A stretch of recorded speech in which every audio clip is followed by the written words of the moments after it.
à la fête de fin d'études en médecine de mon fiancé à Miami, payé avec mes 900 € par mois et 6 000 € par semestre. Il a dit à la sécurité, « Elle n'a rien à faire ici. » Sa mère a ri, « Tu pensais vraiment faire partie de cette famille ?» Je n'ai pas discuté, j'ai juste souri.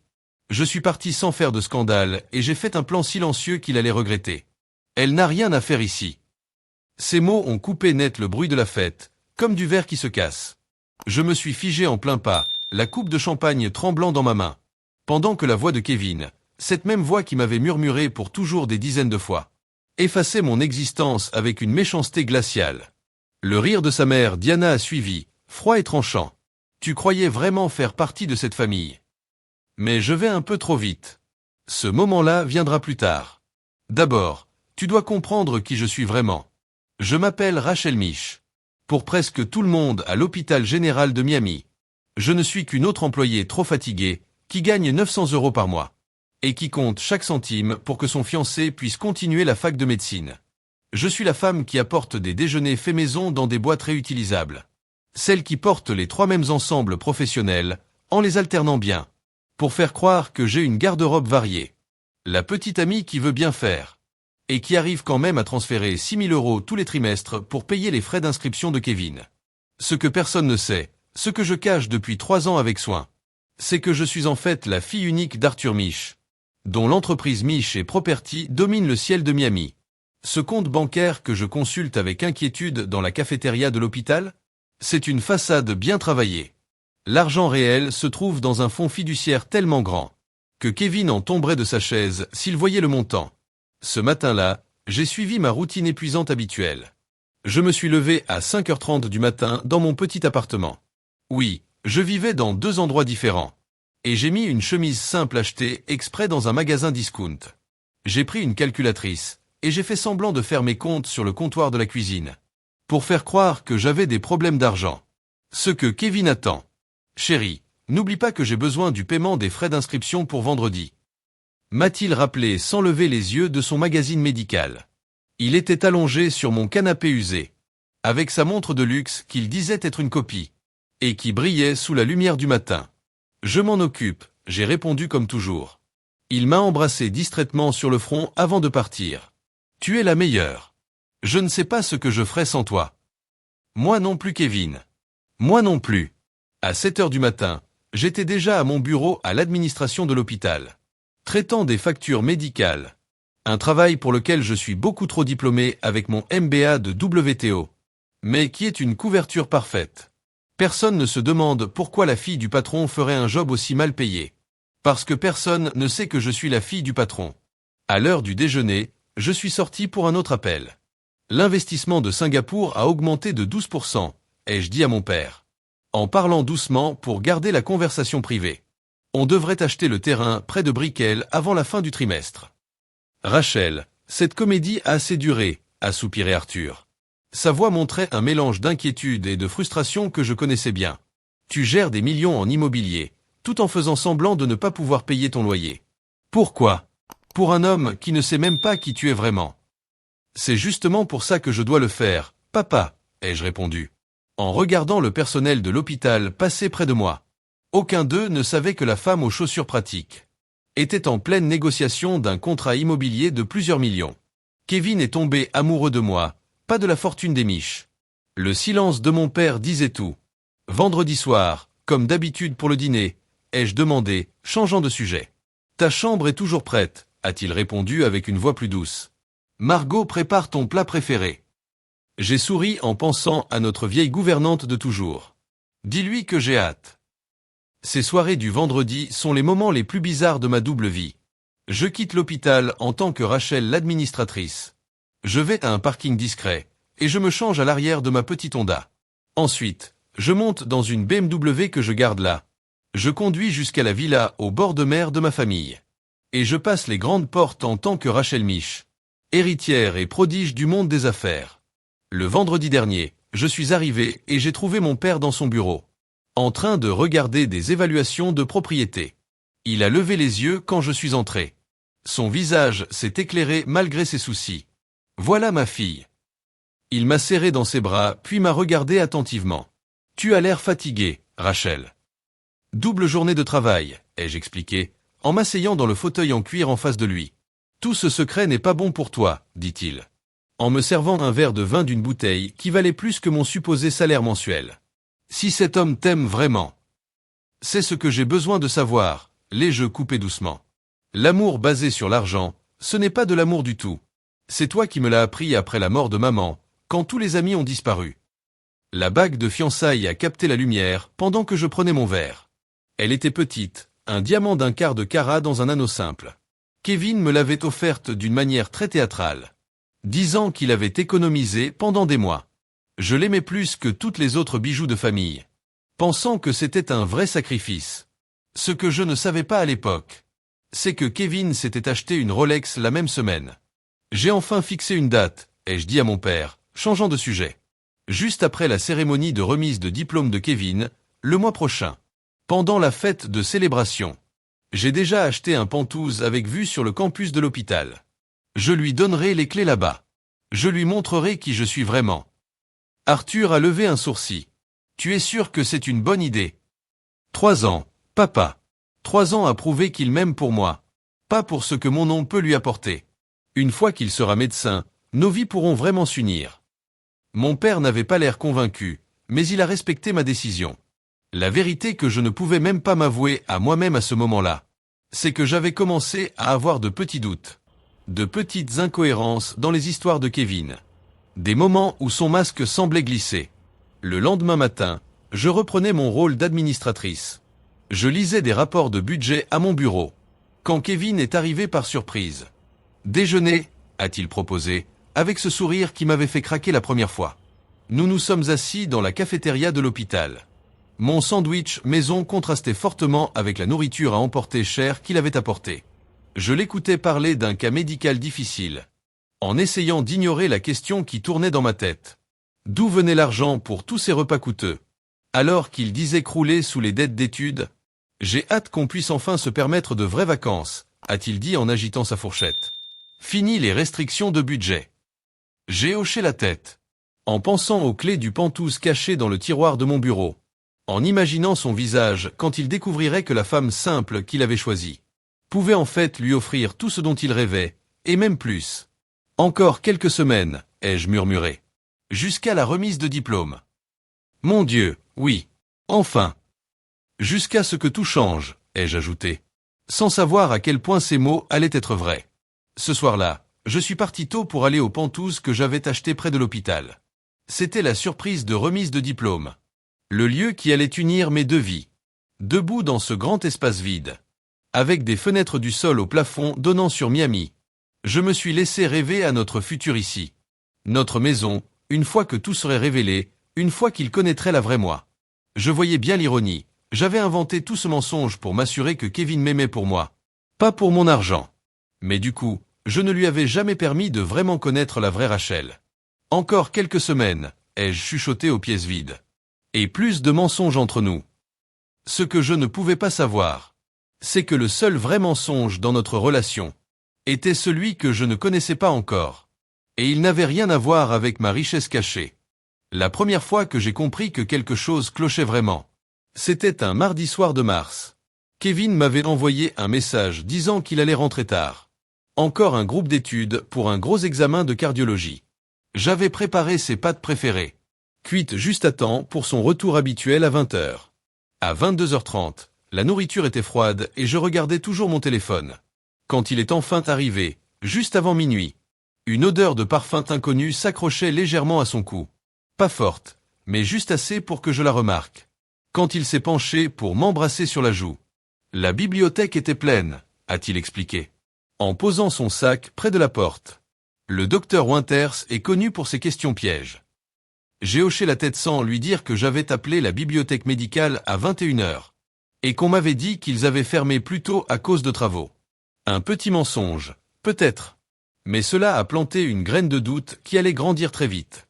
Il y a des pâtes dans le frigo, ai-je dit. J'ai mangé avec le groupe, a-t-il répondu. Puis il est allé se doucher sans un mot de plus. Le lendemain matin, j'ai trouvé son portefeuille sur le comptoir de la salle de bain. Et j'ai fait quelque chose que je n'avais jamais fait. Je l'ai ouvert. Derrière sa carte d'étudiant, il y avait un reçu d'un restaurant chic du centre-ville, Martino S. La date et l'heure, 20h27. Un dîner pour 2 personnes. Le groupe d'études semblait très sélectif. Cette découverte m'a changé. J'ai commencé à remarquer des choses que j'ignorais avant. L'histoire du pauvre étudiant en médecine que Kevin avait bien construite commençait à avoir des trous partout. Comme un vieux pull qui se défait. Cet endroit est trop petit, s'est plaint Kevin le week-end suivant. En regardant autour de mon appartement. Je ne comprends pas pourquoi tu ne cherches pas mieux. Même avec ton salaire, tu pourrais avoir plus joli. Je prends ce que je peux me permettre, ai-je répondu simplement. En gardant mon rôle. Mais je me suis demandé pourquoi l'appartement qu'il trouvait charmant au début était maintenant devenu étroit 3 ans plus tard. Si tu me laissais t'aider avec ton CV, tu pourrais avoir un poste mieux payé, a-t-il continué, en faisant défiler son téléphone. Quelqu'un avec ton éducation devrait gagner plus. L'ironie, c'est qu'il disait ça à moi. La fille d'Arthur Mich, qui gérait une fortune immobilière de centaines de millions. Mais ce n'est pas cette ironie qui m'a fait peur. C'est son insistance soudaine sur mon logement. S'il croyait que je galérais à payer le loyer, pourquoi me poussait-il à prendre un appartement encore plus cher? 2 jours plus tard, j'ai compris pourquoi. Je cherchais une boucle d'oreille perdue dans son sac de voyage. Mes doigts ont touché une petite pochette en velours. À l'intérieur, il y avait une paire de boucles d'oreilles en diamant de chez Tiffany. Beaucoup plus chères que tout ce qu'il m'avait offert. Le reçu montrait qu'il les avait achetées la semaine précédente. Mon estomac s'est noué. Pendant que je remettais tout en place exactement comme je l'avais trouvé. Ces boucles d'oreilles n'étaient pas pour moi. C'était évident. Mais pour qui? Et comment pouvait-il se permettre un tel luxe? Alors que j'étais censé payer ses frais d'études? Je n'ai rien dit. Mais j'ai commencé à surveiller nos finances. Kevin avait toujours été flou sur ses prêts étudiants. Et ce que sa famille lui donnait. Maintenant, je notais discrètement chaque euro que je lui donnais. Et je comparais avec ses dépenses. Les chiffres ne collaient pas. Des milliers d'euros disparaissaient. Sans aucune trace. La fête de Noël de l'hôpital, en décembre, a été le prochain signal d'alerte. J'avais passé des semaines à me préparer. Choisissant une robe jolie mais pas trop chère. Pour rester crédible avec mon budget modeste. Kevin ne voulait pas y aller. Disant qu'il devait étudier. Mais il a fini par céder quand je lui ai rappelé que c'était bon pour ses futures candidatures en résidence. Nous sommes arrivés séparément. Moi, je travaillais tard à finir les rapports de fin d'année. Quand je suis entré dans la salle de bal, j'ai vu Kevin près du bar avec un groupe de médecins. En m'approchant, je l'ai entendu dire « Je veux juste attendre le bon moment, après la remise de diplôme. Ma coloc bosse ici, à l'administration. » Ma coloc. Pas ma fiancée. Pas ma copine. Ma coloc. Il m'a vu. Son visage a changé un instant. Puis il s'est vite repris. « Rachel, je parlais de toi, » a-t-il corrigé à voix haute. Ma fiancée, tout le monde. Toute la soirée, je l'ai vu regarder souvent vers l'entrée. Vérifier son téléphone sans arrêt. Quand je lui ai demandé qui il attendait, il a ri trop fort, et a dit qu'il surveillait les résultats d'un patient à distance. Plus tard, quand il est allé aux toilettes, son téléphone est resté sur le comptoir. Je n'aurais pas dû regarder, mais je l'ai fait. Le message qui s'affichait disait « Tu me manques ce soir. J'ai hâte que tu arrêtes de jouer au médecin avec cette fille ordinaire. La nuit dernière était incroyable. Même heure ce week-end. » Quand Kevin est revenu, j'ai pris son téléphone. « Tu as reçu un message. » Il me l'a arraché vite. A regardé l'écran. Et son visage a montré plusieurs émotions en quelques secondes. Puis il a décidé d'ignorer. « Du spam », a-t-il dit en supprimant le message. Ces arnaques deviennent trop personnelles. J'ai hoché la tête comme si je le croyais. Mais cette nuit-là, quelque chose s'est brisé définitivement en moi. Le parfum. Les reçus. Les boucles d'oreilles. Le colloque. Et maintenant, ce message. Tout ça faisait un schéma clair. Je ne pouvais plus faire semblant. Au dîner du vendredi suivant, mon père a remarqué que j'étais ailleurs. « Tu n'as presque pas touché à ton assiette », a dit Arthur, pendant qu'on était assis dans son bureau après le repas. « Qu'est-ce qui se passe ?» Pour la première fois, je lui ai confié mes soupçons. À chaque exemple que je lui donnais, son visage devenait de plus en plus grave. « Je sais que tu voulais faire ça à ta façon », a-t-il dit enfin. « Mais je pense qu'il est temps de savoir exactement qui est cet homme. » J'ai secoué la tête. J'ai besoin de régler ça moi-même. Rachel, son ton était doux mais ferme. Parfois l'amour nous rend aveugles à ce qu'on a juste devant les yeux. 3 jours plus tard, une enveloppe est arrivée sur mon bureau dans la villa familiale. À l'intérieur, il y avait des photos. Kevin entrant dans un immeuble de luxe à Brickell. Le Haveland, l'un des plus prestigieux de Miami. D'autres photos le montraient en train d'utiliser une carte magnétique. Clairement à l'aise dans l'immeuble. Selon le rapport du détective privé, il avait visité cet endroit 3 fois dans la semaine passée. Et y avait dormi 2 fois. Il a un appartement là-bas, ai-je demandé à mon père, incrédule, en étalant les photos. Pas à son nom, a répondu Arthur. L'appartement est loué par une société écran. Mon enquêteur cherche encore le propriétaire. J'ai regardé les photos, essayant de les relier à l'homme qui se plaignait de mon petit appartement, alors qu'il semblait vivre dans un palace secret. Il y a autre chose, dit mon père calmement, en glissant une autre photo. On y voyait Kevin entrer à nouveau dans l'immeuble, mais cette fois accompagné d'une femme, qui avait son bras autour de sa taille. Ils riaient ensemble. Elle était superbe, grande, élégante, inconnue. La fissure dans mon cœur s'est ouverte en un abîme. « Tu vas faire quoi ?» m'a demandé Arthur. J'ai ramassé les photos lentement. Ma tête calculait déjà, planifiait. Rien. Pour l'instant. La cérémonie de Kevin est dans 3 semaines, ai-je dit. Je pense que c'est le moment idéal pour comprendre à quoi il joue exactement. Avant de révéler mes cartes. Je suis sorti du bureau de mon père avec l'enveloppe de preuves. Les fondations de ma vie double étaient en train de s'écrouler. La femme que j'avais prétendu être n'avait plus de raison d'exister. Les photos brûlaient dans le tiroir de mon bureau pendant 3 jours. Pendant que je me demandais quoi faire. Une partie de moi voulait le confronter directement. Lui jeter les preuves à la figure. Mais la stratège en moi, la femme d'affaires que mon père avait formée, savait qu'il fallait d'abord voir le tableau complet. Grâce à mon poste à l'hôpital, j'avais accès au système de planning. Je me suis dit que je faisais juste une vérification, pas une intrusion dans sa vie privée. J'ai donc consulté son planning après les heures de travail. Ce que j'ai trouvé m'a donné la nausée. Tous les jeudis après-midi, depuis 4 mois, Kevin avait une heure bloquée pour un rendez-vous récurrent, avec une patiente nommée Vanessa Reeves. Le premier détail suspect, c'était l'endroit, pas la clinique générale, mais une salle privée dans l'LA. Le deuxième, aucune note dans son dossier, ce qui est très inhabituel pour une patiente régulière. Les réseaux sociaux ont complété le puzzle très vite. Vanessa Reeves, représentante pharmaceutique. Son profil était rempli de photos de soirées à Miami. Et là, sur son Instagram, il y avait une photo d'un bar en terrasse, prise il y a 2 semaines. Kevin n'y était pas tagué. Mais je reconnaissais sa montre et sa main posée sur le bas du dos de Vanessa. Mes mains tremblaient en refermant l'ordinateur. Ce n'était pas juste une aventure. C'était calculé. Il utilisait les ressources de l'hôpital. Réservait des créneaux officiels pour la voir. C'était plus qu'un flirt. C'était une stratégie. Le lendemain, j'ai décidé de parler à quelqu'un qui pourrait avoir vécu la même chose. Quelqu'un qui connaissait Kevin avant moi. Trouver E.M. Sullivan n'a pas été difficile. Elle avait été transférée dans un autre hôpital 2 ans plus tôt, quand Kevin et moi avions commencé à sortir ensemble. Je lui ai envoyé un mail simple, sous prétexte d'une réunion entre hôpitaux. Grâce à mon rôle administratif, nous nous sommes retrouvés dans un petit café, à mi-chemin. Elle était très professionnelle. Ses cheveux roux attachés en queue de cheval. Quand elle m'a vu, ses yeux ont brillé de reconnaissance. « Tu es la fiancée de Kevin », a-t-elle dit avant même que je me présente. « J'ai vu ta photo sur son bureau. » J'ai hoché la tête, soudainement incertaine. « Je suis désolé pour ce faux prétexte de personnel. » Elle m'a observé un instant, puis a soupiré. « Qu'est-ce qu'il a fait ?» Sa question directe m'a surprise. Je crois qu'il voit quelqu'un d'autre, peut-être plusieurs personnes. Je veux savoir si c'est un schéma habituel.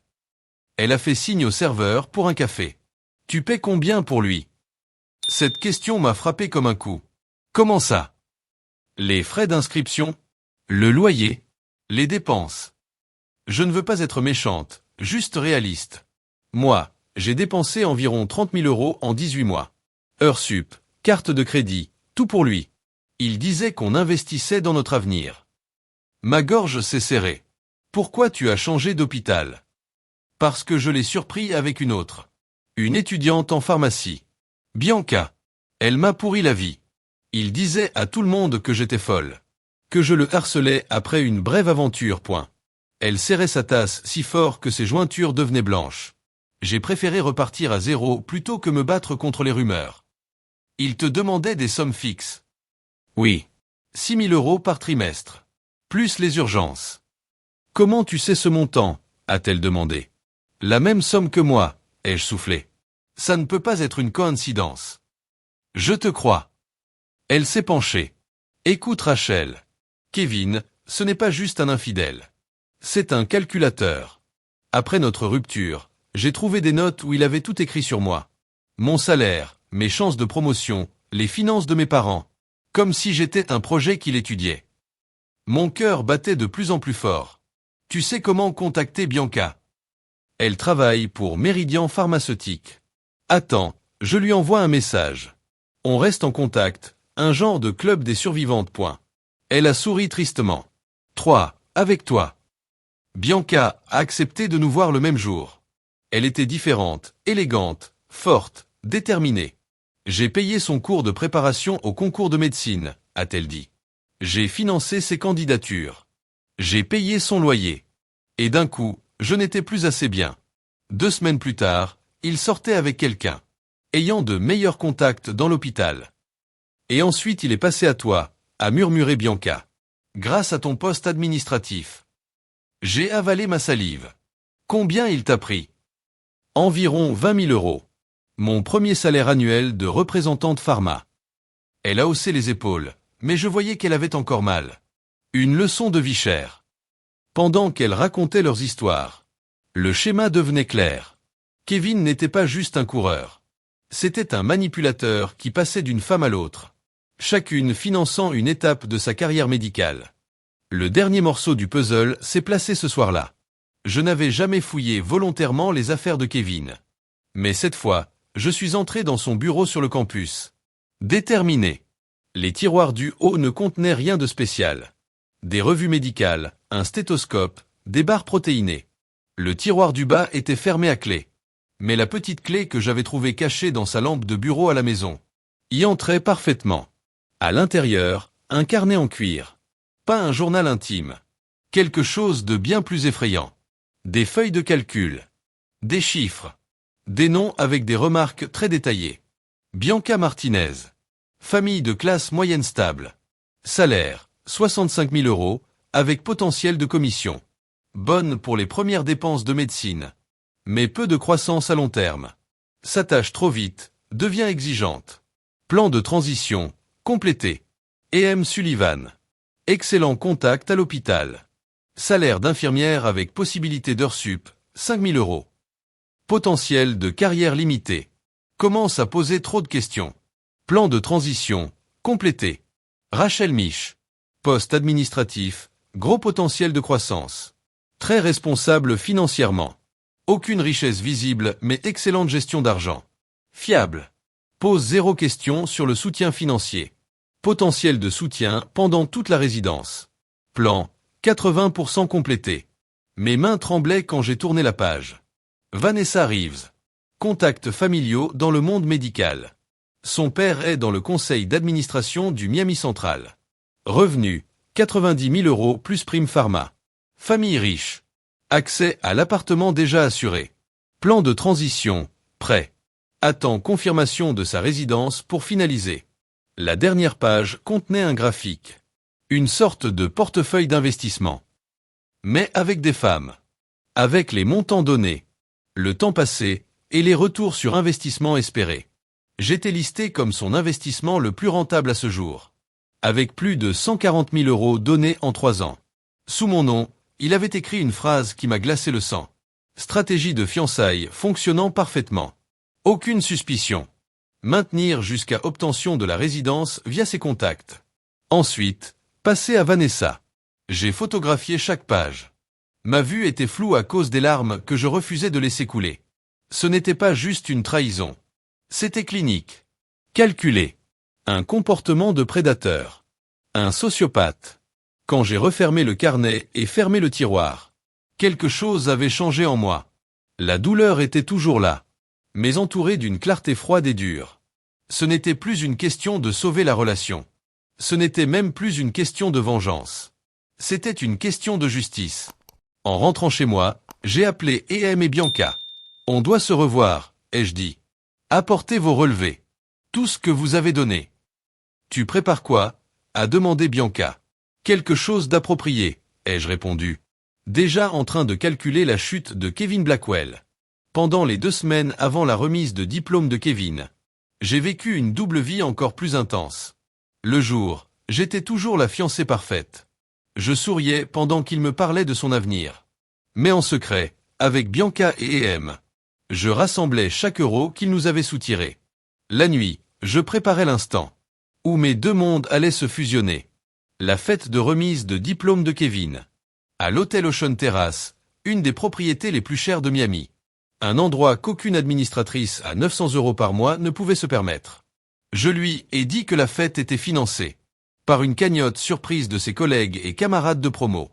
Une explication crédible qu'il a cru, trop concentrée sur sa gloire. En réalité, j'ai organisé tout l'événement avec 3 agences différentes. En utilisant des sociétés écrans liées à mon trust. Impossible de remonter à mon nom. La salle coûtait plus cher pour une nuit que mon salaire annuel supposé. Chaque verre de cristal, chaque orchidée, chaque détail avait été choisi avec soin. Je voulais que tout soit parfait. Mais pas pour les raisons prévues au départ. J'ai mis une robe bleue toute simple pour garder ma couverture.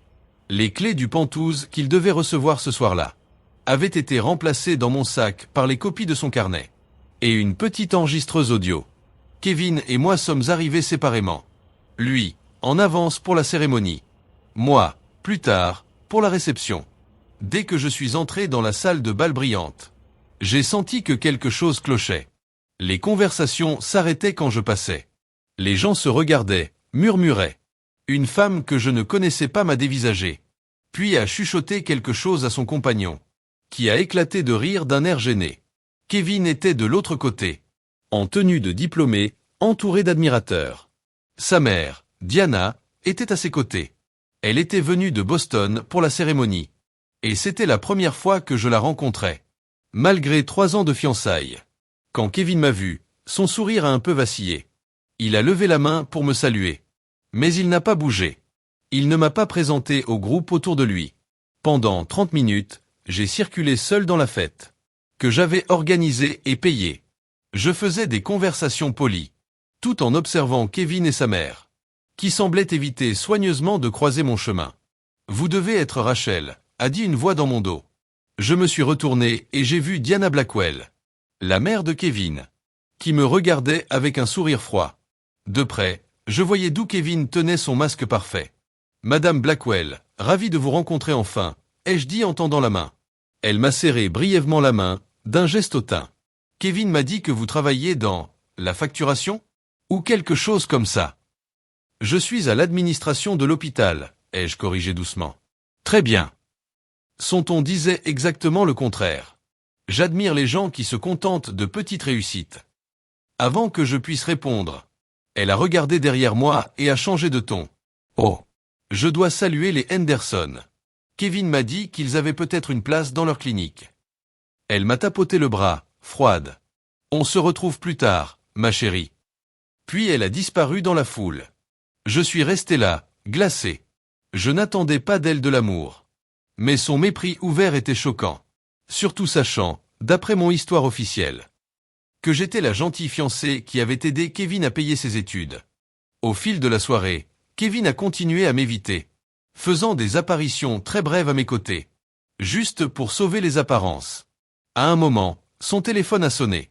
Il l'a regardé en fronçant les sourcils. « Tout va bien ?» ai-je demandé. « Juste un souci d'un patient », a-t-il dit d'une voix douce. « Rien d'urgent. » Je savais qu'il mentait. Les résidents ne gèrent pas seuls les urgences. Et encore moins le soir de leur remise de diplôme. 10 minutes plus tard, il s'est excusé pour aller aux toilettes. Pour la 3e fois en 1 heure. Quelque chose m'a poussé à le suivre. Je suis resté à bonne distance. Au lieu d'aller vers les toilettes, Kevin s'est glissé par un couloir de service, qui menait à une petite terrasse avec vue sur l'océan. Diana l'attendait déjà là. Je me suis posté juste derrière la porte, caché par un palmier décoratif. Leur voix résonnait dans l'air nocturne. Elle commence à se douter de quelque chose, disait Kevin. Je dois faire attention ces dernières semaines. Diana a ri avec mépris. Je ne comprends pas pourquoi tu fais encore semblant. Cette fille est clairement en dessous de toi. Pas de contact, boulot médiocre. Et même pas si jolie que ça. Elle croit qu'on va se marier au printemps, a répondu Kevin. Je dois garder ça jusqu'à ce que ma résidence soit confirmée. Son superviseur siège dans le comité. Vanessa commence à perdre patience. Tu gères, a demandé Diana. Oui. Son père a déjà laissé entendre qu'il pourrait me décrocher un poste en cardiologie. Encore un mois tout au plus. Je me suis senti bizarrement calme. Comme si je regardais une scène de film. Pas ma propre vie s'effondrer. Son salaire n'est pas ouf, mais chaque euro compte, a continué Kevin. Une fois installé à Miami Central, je romprai avec elle. Je lui dirai que je dois me concentrer sur ma carrière. Diana a ri. Tu as toujours été douée avec tes investissements. Oui maman. J'ai déjà mieux en vue. Rachel, c'est juste un investissement. Pas une future épouse. Ces mots auraient dû me briser. Mais non.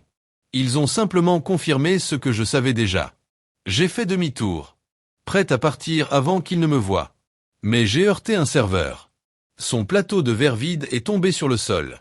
Kevin et Diana se sont retournés brusquement. Un silence glacé s'est installé. Le visage de Kevin a montré une panique. Presque délicieuse à regarder. Je me suis redressé. J'ai marché vers eux calmement. Le cœur battant. Mais mon visage parfaitement neutre. Diana a repris ses esprits la première. Son visage s'est figé dans un sourire social. Rachel chérie, on allait venir te chercher, a-t-elle menti. J'ai regardé Kevin. Sur son visage, on pouvait voir la surprise. La panique, puis la tentative de contrôle. Tu as entendu quoi? A-t-il demandé. Assez, ai-je répondu en m'approchant. Il a dû sentir quelque chose dans mon regard. Car il a regardé autour de lui. Et a vu un agent de sécurité pas loin. Il lui a fait signe discrètement. Un problème ici monsieur, a demandé le garde. Et là, Kevin a changé complètement. Le visage inquiet avait disparu. Il est devenu ce jeune médecin sûr de lui. Oui, a-t-il dit calmement. Elle n'a rien à faire ici. Pouvez-vous l'escorter vers la sortie? Le garde a paru confus, regardant entre nous. Diana a ri. Tu pensais vraiment faire partie de cette famille? Oh, ma pauvre! Les invités avaient commencé à remarquer la scène. Ils se tournaient pour regarder. Certains choqués, d'autres curieux. À ce moment-là, en pleine humiliation publique, sous les lustres étincelants d'une fête que j'avais payée, j'ai pris une décision. Je n'ai pas crié. Je n'ai pas exposé son plan. Je n'ai pas révélé ma vraie identité. J'ai souri. Calmement. Délibérément. J'ai enlevé ma bague de fiançailles. Cette bague qu'il prétendait avoir achetée après des mois d'économie, mais qui avait sûrement été payée avec l'argent d'une autre femme. Je l'ai tenue un moment sous la lumière. Puis je l'ai laissée tomber doucement. Dans sa coupe de champagne. Félicitations pour ta remise de diplôme, Dr Blackwell, ai-je dit calmement. Je te souhaite exactement le futur que tu mérites. Puis je me suis retourné. Et je suis sorti, la tête haute. Je marchais lentement, ignorant les chuchotements derrière moi.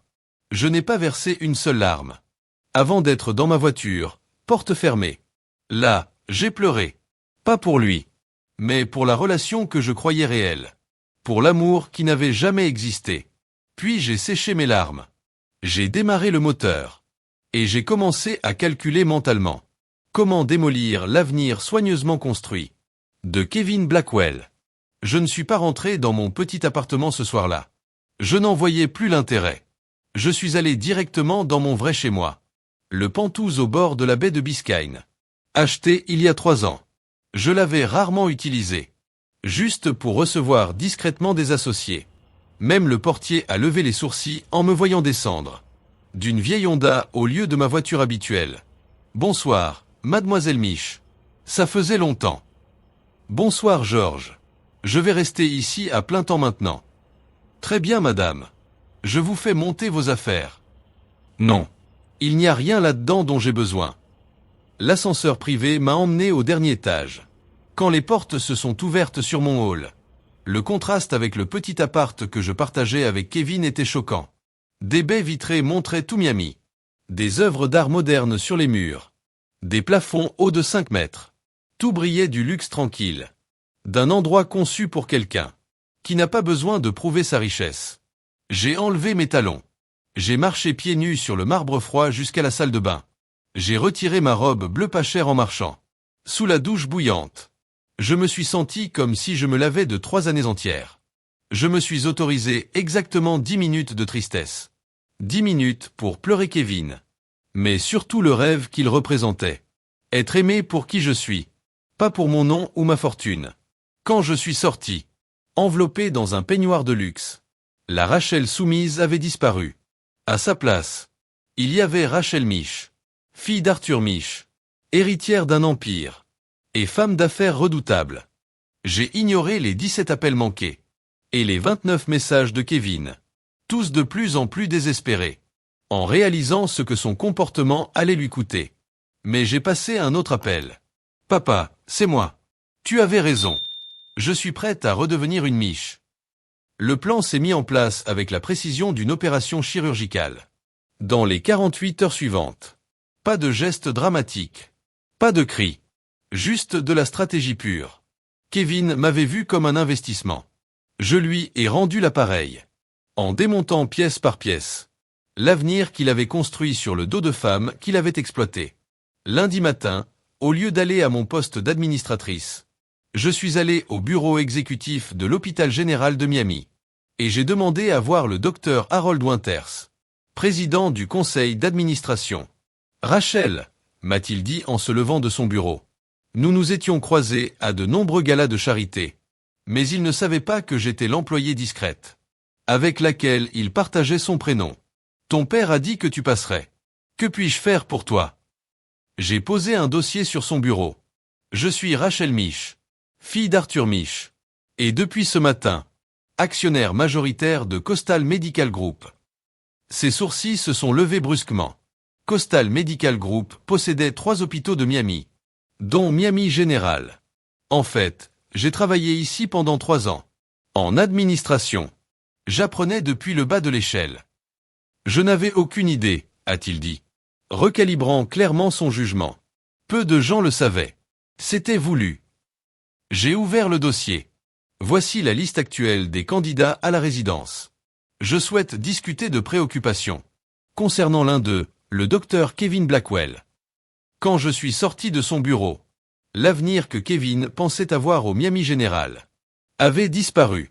Pas de cris, pas de drame. Juste le pouvoir du silence bien placé. Ensuite, je suis allé chez Patricia Alvarez, une des meilleures avocates de Miami, spécialisée en fraude financière. Le schéma est clair, dit-elle en regardant les preuves réunies avec Bianca. Ce n'est pas juste immoral. Ça peut être criminel. Je ne veux pas de procès pénal, ai-je dit. Trop public. Trop compliqué. Je veux des remboursements pour Em et Bianca. Et que ce soit discret mais complet. Et toi, a-t-elle demandé. J'ai souri. J'ai mes propres projets pour ma restitution. Pendant qu'elle préparait les documents légaux, j'ai pensé à Diana Blackwell. Elle dirigeait une agence immobilière de luxe à Boston, avec un petit bureau à Miami, spécialisé dans les ventes à de riches retraités. Son réseau dépendait à 100% des recommandations des promoteurs, comme Mich et Property. Un simple appel à mon père a suffi. Elle t'a humilié publiquement, a dit Arthur d'un ton grave. On n'oublie pas ce genre de choses. Mais pas de scandale, les jeux avertis. Rien de traçable. Rachel, a-t-il ri doucement. Je gérais des crises bien avant ta naissance. Dans un mois, Diana se demandera pourquoi plus personne ne l'appelle. Les messages de Kevin ont continué toute la semaine. D'abord, il exigeait des réponses. Puis il s'excusait. Enfin, il a commencé à faire des menaces voilées. Tu regretteras si tu détruis ma réputation. J'ai tout gardé. Chaque message, chaque appel. Ajouté au dossier de Patricia. Quand mon portier m'a dit que Kevin était dans le hall, exigeant de me voir, je lui ai enfin répondu par un seul texto. Tu me confonds avec quelqu'un qui se soucie encore de ce que tu dis. Cette femme n'existe plus. Les 3 mois suivants sont passés en actions lentes et précises. J'ai accepté le poste que mon père me proposait depuis toujours. Directrice financière de la Fondation Mich. le plus gros donateur privé de l'hôpital. Et M a obtenu un remboursement complet. Pour tout ce qu'elle avait perdu. Plus des dommages et intérêts. Qui lui ont permis de rembourser toutes ses dettes. Bianca a reçu assez d'argent pour lancer sa propre entreprise. De conseils pharmaceutiques. Diana a discrètement fermé son bureau à Miami. Quand tous ses clients ont mystérieusement disparu. Puis est venu le gala annuel. De la Fondation médicale de Miami. Au Ritz-Carlton, par une douce nuit d'octobre. Je suis arrivé au bras de mon père. Dans une robe Valentino. Qui valait plus que le salaire mensuel de Kevin. S'il avait obtenu le poste qu'il convoitait. Le docteur Winters m'a présenté à l'élite médicale comme Rachel Mich, notre nouvelle directrice financière. Et la femme visionnaire derrière notre programme élargi de bourse. Les murmures se sont propagés comme une traînée de poudre. Et là, je l'ai vu. Debout près du bar.